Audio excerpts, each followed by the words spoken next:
I mean, at this point, I have bills behind because I have to buy food instead. Alicia says she has applied for food stamps 3 times. With 3 kids, she needed some help after COVID severely cut back her hours as a nanny. But I know that I qualify. I know that I qualify. But Alicia says she keeps getting denied because the letters telling her what to submit and when keep arriving after the deadline. And the phone call interview required to process her case never comes, even though she has a scheduled date and time. Then I began to leave messages on the number where the call was supposed to come through. I left messages every day like clockwork. I never received a call back. The feds gave Georgia $11 million to help fix these kinds of administrative problems, but we had to spend it by the end of September. The Reveal reviewed emails from the Department of Human Services to figure out why. We never did. It's clear DHS wanted to use the money to improve pay.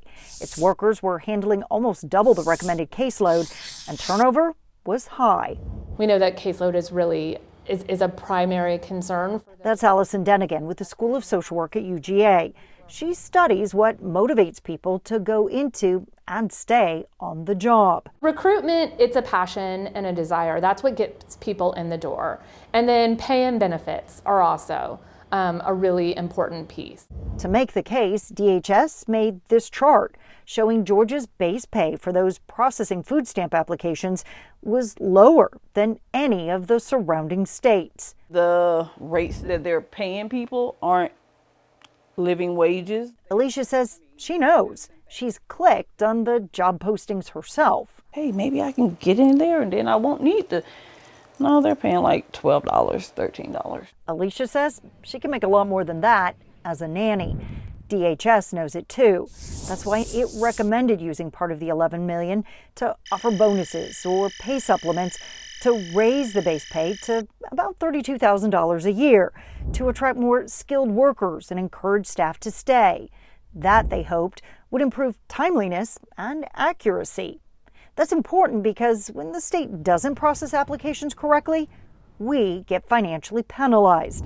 In 2019, this report says errors cost us nearly $7 million. But the Governor's Office of Planning and Budget, or OPB, said no. What is going to keep somebody in a job is a supportive environment, a commitment to the agency or organization, and we also know what drives them out.